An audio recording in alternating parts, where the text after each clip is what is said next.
Olá, bom dia, a paz do Senhor Jesus. Nesta manhã de quinta-feira, eu gravo esse vídeo para deixar aqui uma mensagem para você nesta manhã. Uma mensagem a qual o Espírito Santo de Deus ministrou para mim e eu quero compartilhar com você. Eu estava lendo aqui a minha Bíblia, no livro de Mateus, no capítulo 1, e aqui vai dizer a genealogia de Jesus Cristo. E ao ler este capítulo, 4 mulheres me chamou muita atenção e eu quis saber um pouquinho mais dessas mulheres. O nome da primeira é Tamar, Raabe, Ruth e Batseba. Então eu quero aqui compartilhar algo com você a respeito dessas 4 mulheres que aos nossos olhos são mulheres completamente improváveis, que o nosso Deus fez a história delas provável e hoje elas fazem parte da genealogia de Jesus. Amém? Então eu quero fazer aqui uma rápida leitura a respeito da vida dessas mulheres. E eu quero começar aqui falando um pouquinho sobre Tamar. Quem foi Tamar? Se você ler Gênesis capítulo 38, você vai conhecer a história dessa mulher.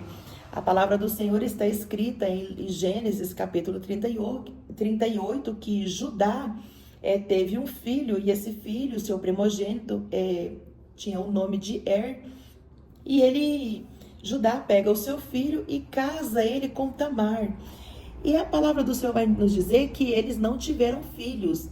E nós sabemos que naquela época, né, era muito importante essa questão dos filhos, né, de prosseguir ali a descendência. E Tamar fica viúva, porque faz o que era mal diante dos olhos do Senhor, e o Senhor o matou. Judá pega o seu segundo filho, Onã, casa com a viúva, né, com Tamar. Porém, Onã também fazia o que era mal diante dos olhos do Senhor, e o Senhor o mata. Então Tamar também não consegue gerar, não consegue ter filho, não consegue ele dar continuidade nessa descendência de Judá.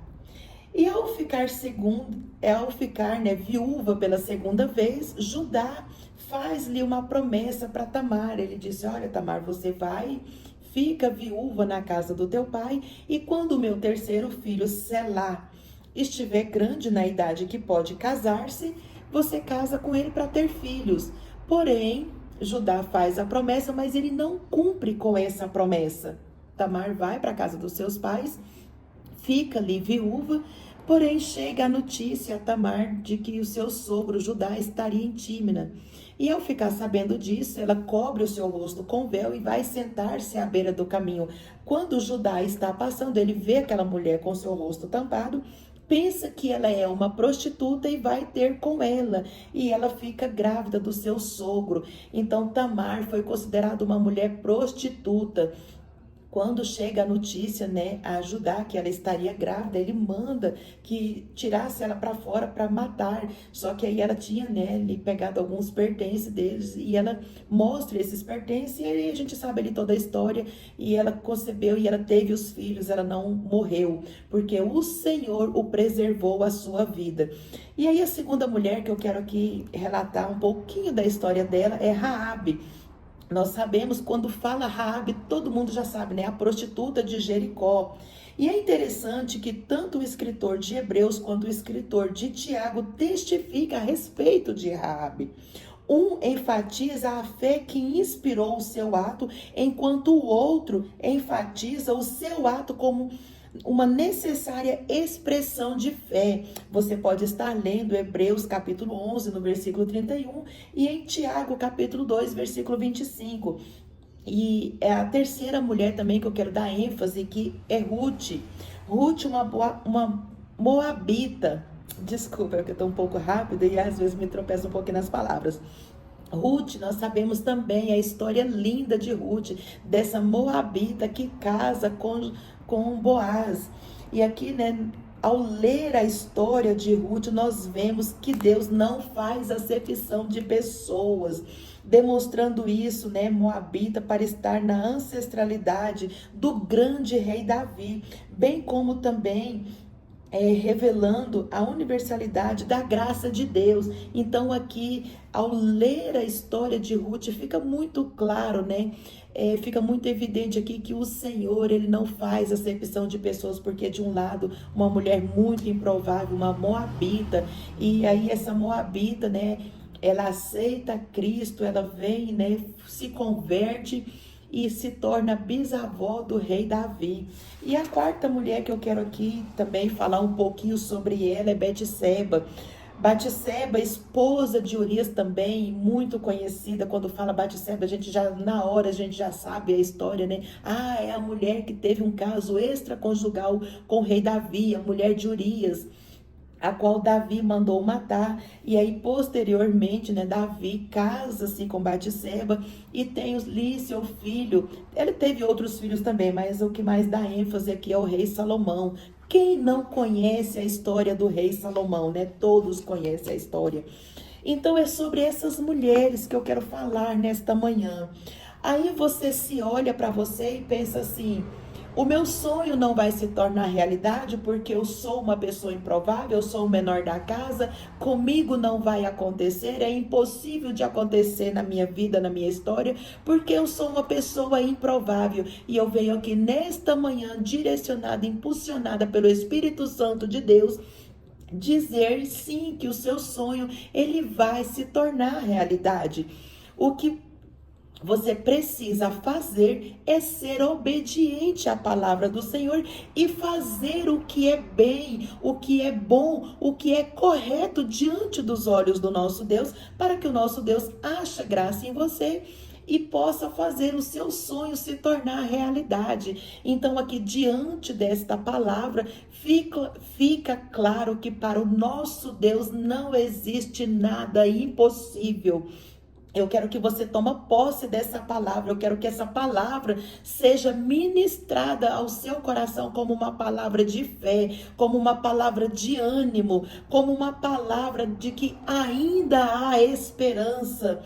Porque aos nossos olhos, essas mulheres eram para ser apedrejadas, essas mulheres eram para ser mortas diante, né, da lei, diante da história, né, a qual a Bíblia nos relata. Mas essas mulheres completamente improváveis hoje faz parte da história, da genealogia de Jesus. E aí eu quero falar para você nesta manhã, por que que você acha que a sua situação é impossível? E uma coisa também a qual o Espírito Santo de Deus ministrou muito ao meu coração nesta manhã, é a respeito do perdão. Às vezes nós, com as nossas limitações, às vezes nós com as nossas incredulidades, com as nossas imperfeições, nós temos a mania de julgar, embora nós não temos o direito de julgar, mas como nós somos falhos e pecadores, nós acabamos olhando e julgando, né? Nossa, fulana, prostituta, e daí? O Senhor Jesus tem o poder de lavar, purificar com o seu sangue, e prova disso, a Bíblia nos relata que a história dessas mulheres, mulheres que eram, né, prostitutas, e depois o Senhor muda a história delas e faz-lhe, né, mulheres da história de Jesus.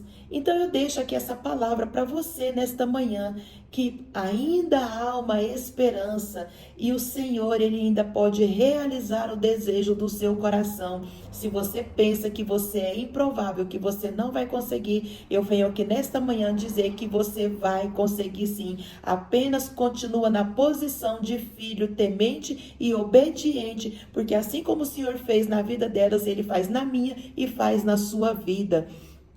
E para finalizar aqui o vídeo, eu quero falar sobre o perdão, né? Às vezes nós nos julgamos. Enquanto o Senhor perdoa as nossas falhas, nós nos limitamos.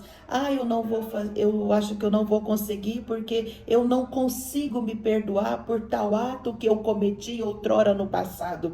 Irmão, minha irmã, se o Senhor, nosso Deus, santo, santo, santo, nos perdoou, Ele nos perdoa e pega os nossos pecados e lança no mar do esquecimento. Quem somos nós para não perdoar? Quem somos nós para apontar a história de alguém? Amém? Que você medita nessa palavra. olha para você como um vencedor, olha para você como uma vencedora, olha para você como uma mulher separada e escolhida para fazer a diferença nessa terra. O que passou é passado. O Senhor já lançou no mar do esquecimento. Então olha somente para o alvo, olha somente para Jesus. E quando você achar que você não pode, que você não consegue, leia a palavra. Veja a história dessas mulheres e de outras pessoas também que eram improváveis e que hoje estão na galeria dos heróis da fé. Deus abençoe, tenha uma excelente quinta-feira, que a paz do Senhor esteja com você.